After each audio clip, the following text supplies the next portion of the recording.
மறுபடியும் கட்டப்படுவீர்கள். கர்த்தர் விழுந்து போன தாவீதின் கூடாரத்தை திரும்பவும் எடுப்பித்து கட்டுகிறார்.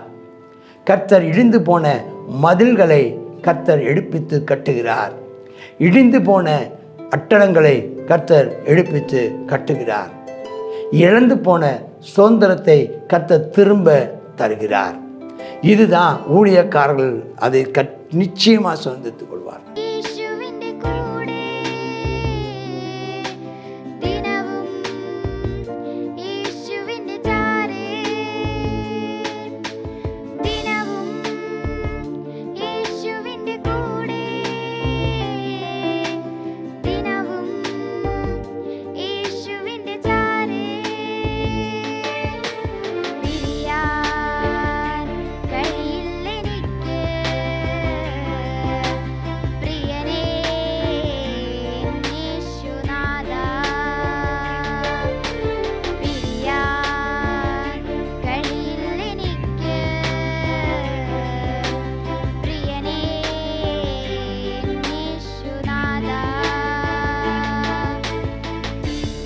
கர்த்தருடைய பரிசுத்த நாமத்திற்கு மகிமை உண்டாவதாக.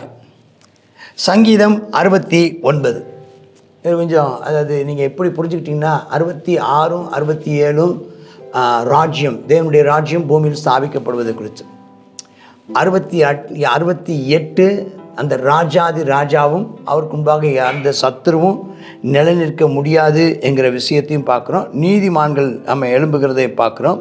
அவனுடைய மகிமையும் அவருடைய மகத்துவத்தையும் அவர் எப்படி ஆளுகை செய்பவர் என்பதை குறித்தும் நம்ம அங்கே பார்க்குறோம். அதில் முக்கியமானது 68:33 தான். ஆதி முதலாக இருக்கிற வானாதி வானங்கள் மேல் எழுந்தருளி இருக்கிறவரே ஆமென், ஸ்தோத்திரம். ஆமென். இந்த பூமியின் கடைசி நாட்களில் வெளிப்பட போகிறவர் என்று நாம் விளங்கிக் கொள்கிறோம்.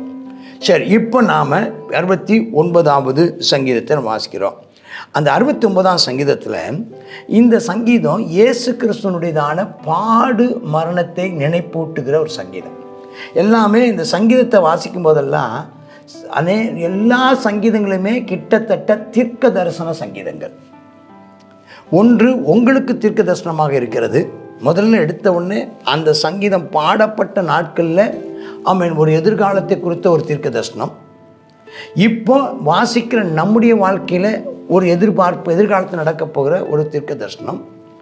அது நிறைய தீர்க்க தரிசனம் நிறைவேறி முடிந்தது. கிறிஸ்துவின் வாழ்க்கையில் இயேசு கிறிஸ்து மேசியா இயேசு கிறிஸ்துவின் வாழ்க்கையில் நடக்க போகிற விஷயங்களை குறித்த தீர்க்க தரிசனம். இந்த 69ஆம் சங்கீதத்தில் இயேசு கிறிஸ்துடைய பாடு மரணங்களை குறித்ததான குறிப்புகளை நீங்கள் இங்கே பார்க்கலாம்.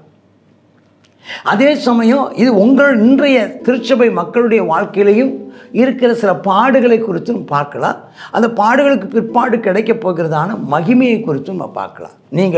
நீங்கள் அவரோடு கூட நீங்கள் பாடுபட்டால் அவரோடு கூட மகிமையிலே ஆளுகையும் செய்வீர்கள் என்று ரோமருக்கு எழுதின புஸ்தகத்தில் ஆமென் பவுல் அப்போஸ்தலன் எழுதுகிறார் அல்லவா. சரி வாங்க. தேவனே என்னை ரட்சியும், வெள்ளங்கள் ஆத்துமா மட்டும் பெருகி வருகிறது. பெரிய நெருக்கடி, அப்படியே வெள்ளம் வந்துகிட்டே இருக்குது. நம்ம இந்த வெள்ளத்தெல்லாம் பற்றி இப்போ சொல்ல நமக்கு ரொம்ப கற்பனை பண்ண வேண்டிய அவசியம் இல்லை. பார்த்துருக்குறோம், வெள்ளங்கள் தண்ணி அப்படி ஏறிட்டே வருது. ஏறி என்னத்துன்னு தலைக்கு மேலே போனால் ஜான் போச்சா முளம் போச்சான்னு சொல்லுவோம். இங்கே இந்த வெள்ளம் எங்கே வருது? நான் ஆத்துமா மட்டும், அப்போ நான் முடிஞ்சு போகிற அளவுக்கு வருது.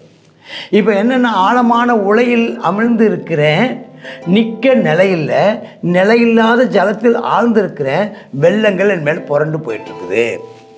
இதான் அவனுடைய சூழ்நிலை. முடிஞ்சு போச்சு. இனி அந்த தலைக்கு மேலே போய் இப்போ ஆத்மா மேலே உயிர் போக போகிற நிலையில் நான் இருக்கிறேன். இப்போ கூப்பிடுறாரு, கூப்பிட்டாலும் சத்தம் வெளியே கேட்க, தண்ணிக்குள்ளே இருக்கிறார். நான் இளைத்து போனேன், தொண்டை வறண்டு போச்சு, என் தேவனுக்கு நான் காத்திருக்கேன். அப்போ ஏதோ ஒரு இடத்த தத்தளிச்சு ஆ ஆ ஆ என்று எப்படியாவது தப்பிக்கிறதுக்காக கத்துறாரு. அந்த சூழ்நிலை எதிர்பார்த்து நினச்சி பாருங்கள். தண்ணி வேகமாக வெள்ளம் அடிச்சுட்டே இருக்குது.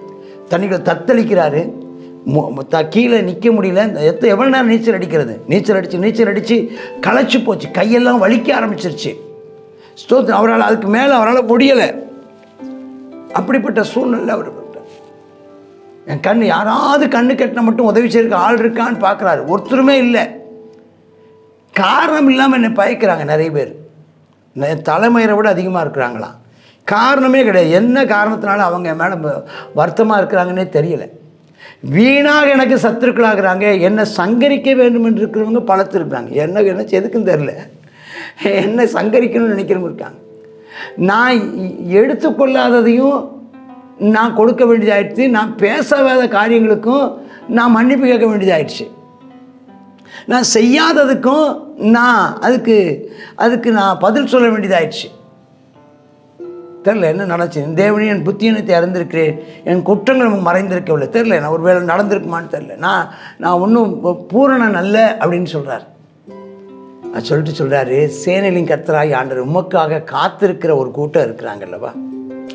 நம்ம தேவ ஜனங்கள், பரிசுத்தவான்கள், விசுவாச மக்கள் இருக்கிறாங்களே, அவங்க என்கிட்ட இருக்கிற நான் தப்பு ஏதாவது பண்ணிட்டேன்னா அதனால் ஐயோ இவரா இப்படி தப்புன்ட்டாரா அப்படின்னு என்னுடைய புத்தீனத்தையும் என்னுடைய குற்றங்களையும் நினச்சி அவங்க வெட்கப்பட்டு போகக்கூடாதான்.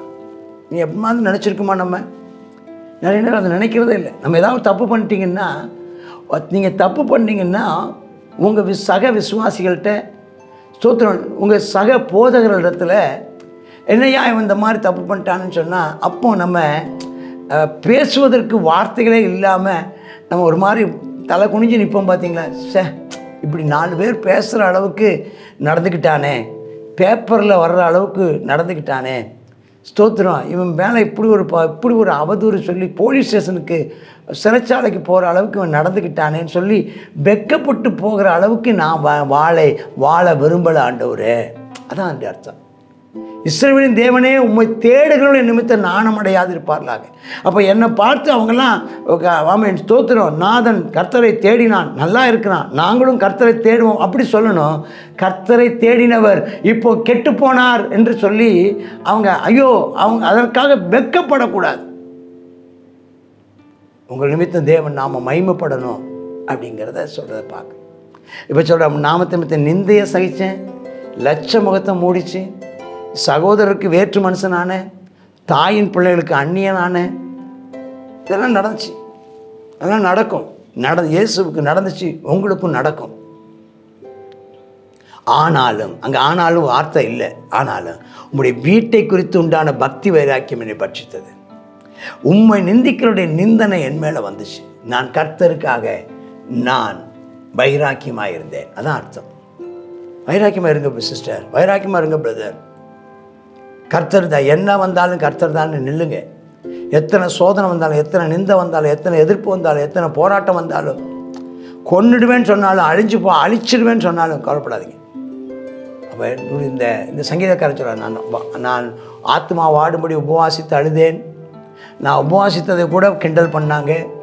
நான் ரெட்டை உடுப்பாக்கினேன், அதாவது துக்கத்தை சுமந்தேன். அதுக்கும் அவங்க பாருப்பா அவன் நடிக்கிறான்னு சொன்னாங்களோ, மாய்மாலம் பண்ணுறான்னு சொன்னாங்களோ, ஸ்தோத்திரம், அவன் அதுக்கும் பழமொழியான வாசலில் உட்கார்ந்துருக்கிறவன் எனக்கு விரோதமாக பேசுகிறான், மதுபானம் பண்ணுறவன் அங்கே பேசுகிறாங்க என்னை பற்றி. ஆனாலும் அனுக்கிரக காலத்தில் நோக்கி விண்ணப்பம் செய்கிறேன். ரட்சிக்கும் காலம் தேவனுடைய கிருபையினாலும் ரட்சிப்பின் சத்தியத்தினாலும் எனக்கு செவி கொடுத்து கர்த்தர் நிச்சயமாக உன் ஜெபத்தை கர்த்தர் கேட்பார். இன்றைக்கி முழங்கால் படிட்டு ஜெபம் பண்ணுங்க, கர்த்தர் உங்கள் ஜெபத்தை கேட்பார். கர்த்தர் உங்கள் ஜெபத்தை கேட்பார். நான் அமிழ்ந்து போகாதபடிக்கு சேற்றி நின்று என்னை தூக்கிவிடும். என்னை பயக்கிறவள் என்று நிலையாத ஜலத்தில் நின்று என்னை நீங்களாக்கு ஆண்டவர் விடுதலை நிச்சயமாக விடுதலை தருவார். நீ மூழ்கி போக மாட்டாய், நீ எரிந்து போக மாட்டாய், நீ இல்லாமல் போக மாட்டாய். கர்த்தர் உன்னை செற்றிலிருந்து தூக்கி கண் மலையின் மேல் நிறுத்தி ஆமென் அவரை பாடும் புது பாடலை உன் வாயிலே அவர் கட்டளையிடுவார். நீ உன் நிமித்தம் ஆமென் அநேகர் மகிழ்ச்சி அடைவார்கள். உன் நிமித்தம் அநேகர் கர்த்தரை துதிப்பார்கள். ஜலப்பிரவாகம் உன் மேலே புரளாது, உன்னை விழுங்காது, பாதாளத்தில் நீ முடிய மாட்ட. கர்த்தர் விண்ணப்பத்தை கேட்பார். அவர் உன்னை நிச்சயமாக கடாட்சித்தருளுவார். 16ஆம் வசனம், கடாட்சித்தருள்வார்னா ஆசீர்வதிப்பார், விடுவிப்பார், காப்பாற்றுவார், தப்புவிப்பார், உயர்த்துவார். முகத்தை அடியனுக்கு மறையாதீங்கப்பா, நான் வியாகுலப்படுறேன், தீவிரமாக செவி கொடுத்துரு. சில நேரம் நடக்கும். இயேசுநாதருக்கு இருந்ததாங்க பாடு சோதனையிலேயே மிகப்பெரிய சோதனை என்னென்னா, ஆண்டவருடைய முகம் மறைக்கப்பட்டது. தேவனுடைய முகம் மறைக்கப்பட்டது. ஆனால் நமக்கு அதுக்காக தான் இயேசுநாதர் நம்ம எல்லாருக்கும் பாடம் சொல்லிக் கொடுக்கறதுக்கு தான் பாடுகள் வழியாக கடந்து போயிருக்கிறார். என் ஆத்மா, ஆண்டவரே வாங்க, என்னை விடுதலை பண்ணுங்க, ஆண்டவரே என் சத்துருக்கள் எல்லாம் என்னை சுற்றிலும் கொக்கரித்து கொண்டிருக்கிறாங்க. சிலுவையில் இயேசு தொங்குறாரு. அவருக்காக பரிந்து பேச ஒருத்தரும் இல்லை. சீசர்களாலும் ஆமாம் இயலாமையில் அவங்க நிற்கிறாங்க. அவங்களால ஒன்றும் செய்ய முடியாது. அவர்கள் கைகள் கட்டப்பட்ட நிலையிலையும் அவர்கள் அங்கே ஒன்றும் செய்ய இயலாதவர்களாக புழுவை போல துடிக்கத்தான் முடிகிறதே தவிர அவருக்கு உதவி செய்ய முடியவில்லை. அப்படிப்பட்ட நிலையிலையும் வந்த நிந்தையும் என் வெட்கத்தையும் என் அவமானத்தையும் அறிந்திருக்கிறேன். சத்துருக்கள் எல்லாம் உமக்கு முன்பாக இருக்கிறாங்க. நிந்தையினால் இருதயத்தை பிளக்குறாங்க. நான் வேதனைப்படுறேன். எனக்காக பரிதாபப்படுறதுக்கும் அங்கே ஒருத்தரும் இல்லை. என்னை தேற்றவருக்கும் ஒருத்தரும் இல்லை. என்னை கிண்டல் பண்ணுவதற்கும், என்னை பார்த்து பழமொழி சொல்வதற்கும், என்னை பார்த்து சிரிப்பதற்கும் ஆமாம் அதுக்கு தான் ஆள் இருக்காங்களே தவிர பரிதாபப்பட ஆள் இல்லை. தண்ணின்னு கேட்டபோது கசப்பு கலந்த கொடுத்தாங்க. இது இயேசுநாதருடைய வாழ்க்கையில் நடக்குது. தாகன்னு சொன்னார், குடிப்பதற்கு கசப்பு கொடுத்தாங்களா. அவருடைய பந்தி அவளுக்கு கண்ணியாக, அவருடைய செல்வம் அவளுக்கு வலையாக போட்டும் ஆனால் திட்டுறாரு. அதுக்கப்புறம் ஆமாம் அவருடைய கண்கள் காணாதபடி அந்தகார படக்கிறது, இடுப்புகளை தள்ளாட பண்ணும், உக்கிரத்தோட ஊற்றுங்க, கோபாக்கினை பிடிப்பதாக, வாசஸ்தலம் பாழாவது, கூடாரங்கள் குடியில்லாமல் போவதாக. தேவரீர் அடித்தவனை அவர்கள் துன்பப்படுத்தினார்கள், நீர் காயப்படுத்தினவனை நோக்கப்படும். அதனால தான் எப்போவுமே துன்பப்படுகிற பரிசுத்தவான்களை நீங்கள் அலட்சியமாக எண்ணாதிருங்கள். சிஸ்டர், பிரதர், துன்பப்படுகிற பரிசுத்தவான்களை இகழ்ந்து பேசாதீங்க. என்ன பாவம் செஞ்சானோ தயவுசெய்து அப்படிலாம் பேசாதீங்க. பாவம் செஞ்சான், அது உண்மைதான். என்ன பாவம் செஞ்சானோன்னு விட்டுறாதீங்க. பாவம் செஞ்சான், அவன் ஏதோ பாவம் செஞ்சனால தான் அனுபவிக்கிறான், உண்மைதான். அதில் ஒன்றும் தப்பு ஒன்றும் இல்லை. ஆனால் அதை நீங்கள் சொல்லி குத்தி காட்ட வேண்டிய அவசியம் இல்லை. மன்னிப்புக்காக கெஞ்சலாமே, அவன் செய்த தவறு மன்னிக்கப்படுவதற்காக நீங்கள் கெஞ்சலாமே. உங்களுக்கு தெரியுது இல்லை, அவன் ஏதோ பாவம் செஞ்சதுனால தான் அவன் இப்போ பாதிக்கப்பட்டிருக்கான்னு தெரிஞ்சால் அவனுக்காக நீங்கள் அவனோடு கூட சேர்ந்து ஜெபிக்கலாமே. ஸ்தோத்திரம். நீங்கள் பாடுபடுகிறவர்களை ஆறுதல் படுத்துங்கள், பாடுபடுகிறவர்களை உற்சாகப்படுத்துங்கள், பாடுபடுகிறவர்களுக்கு அவளுக்காக ஜெபம் பண்ணுங்கள்.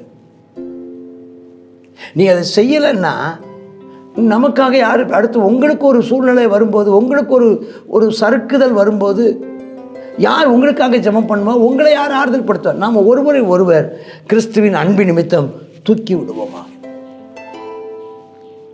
அதனால் அவரை ஸ்தோத்திரம் பண்ணுங்க. ஆண்டவர் சொல்கிறார் அந்த 30வது வசனத்தில் பாருங்கள், தேவனுடைய நாமத்தை பாட்டினால் துதித்து அவரை ஸ்தோத்திரத்தினால் மகிமைப்படுத்துங்க. இப்போ எந்த சூழ்நிலை இருந்தாலும் சிஸ்டர், அதான் இதில் நீங்கள் நான் துதிக்க முடியவில்லைன்னு சொல்லவே சொல்லாதீங்க.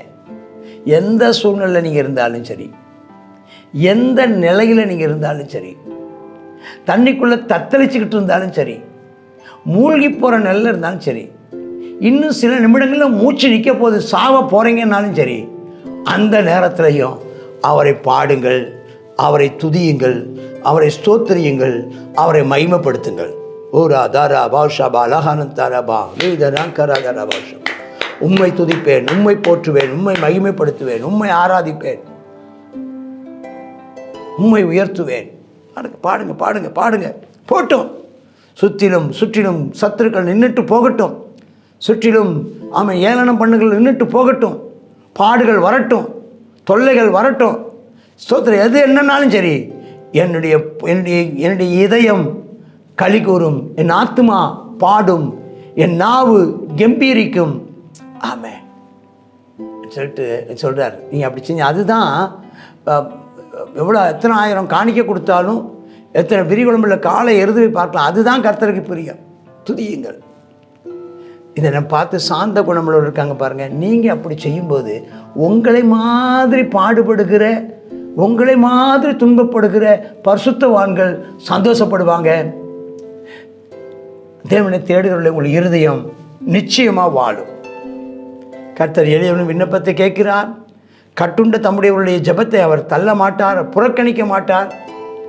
வானமும் பூமியும் எல்லாம் அவரை துதிக்கும் காலம் வருது.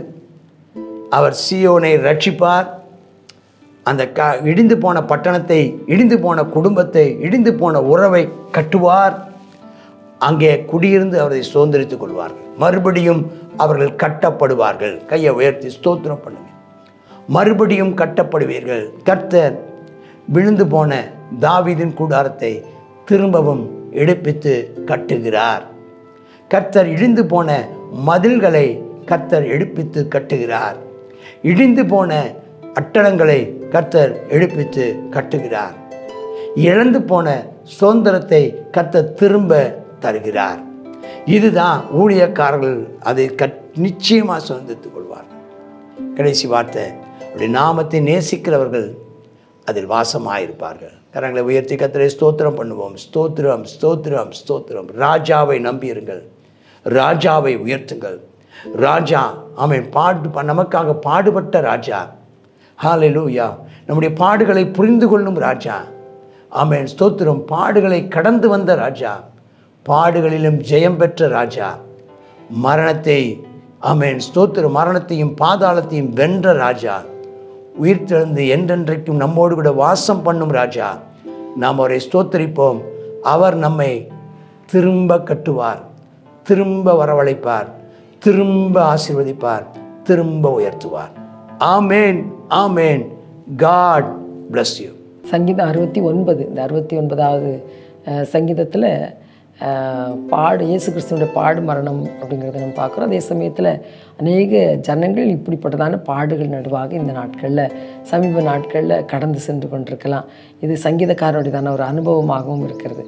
சொல்கிறார், என்னை ரட்சியும், வெள்ளங்கள் என் ஆத்மா மட்டும் புரண்டு போகிறது, ஆழமான உலையில் அமிழ்ந்து இருக்கிறேன், நிற்க நிலையில்லை, ஜலத்தில் ஆழ்ந்திருக்கிறேன் ஆண்டவரே. அப்பா, வெள்ளங்கள் என் மேல் புரண்டு போகிறது, கூப்பிடுகிறதுனால நான் இழைத்து போனேன்றாரு.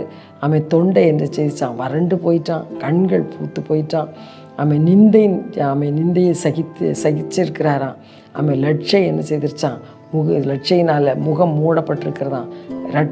ரட்டு உடுப்பாக உடுத்தி கொண்டு இருக்கிறாராம். அவர்களுக்கு அதாவது சத்துருக்களுடையதான பழமொழிக்கு சத்துருக்களுடையதான பழமொழி ஆனேன்னு சொல்கிறாரு. அடுத்ததாக வாசலில் இருக்கிறவங்களும் என்ன செய்தாங்களாம், விரோதமாக பேசுகிறார்களாம். அது அடுத்ததாக பார்த்தாச்சுன்னா மதுபானம் பண்ணுகிறவர்களுடைய தானே பாடலானேன். இப்படிப்பட்டதான இக்கட்டான நிலைமையில் இருக்கும்போது நாம் ஜெபிக்க வேண்டியதான காரியம் என்னன்னு சொன்னால், சங்கீதக்காரன் நமக்கு கற்று தந்திருக்கார். இந்த ஜெபத்தை நாம் செய்வோமா? தேவனே, நான் நிலையான ஜனத்தில் அப்பா இருந்து நீங்கும்படி என்னை செய்தருளும். இது உருக்கமான இரக்கங்களின்படி என்னை கடாட்சி தருளும். எனக்கு தீவிரமாய் செவிக்கொடும். என் சத்துருக்கள் நிமித்தம் என்னை மீட்டு விடும் அப்பா கர்த்தாவே. அப்பொழுது நான் உம்முடைய நாமத்தை பாட்டினால் துதித்து உம்மை கர்த்தாவே ஸ்தோத்திரத்தினால் மகிமைப்படுத்துவேனப்பா. தேவனே, எல்லா இக்கட்டுகளுக்கும் நீங்கள் ஆக்கியறணும். இயேசுவின் நாமத்தில் பிதாவே, ஆமேன், ஆமேன்.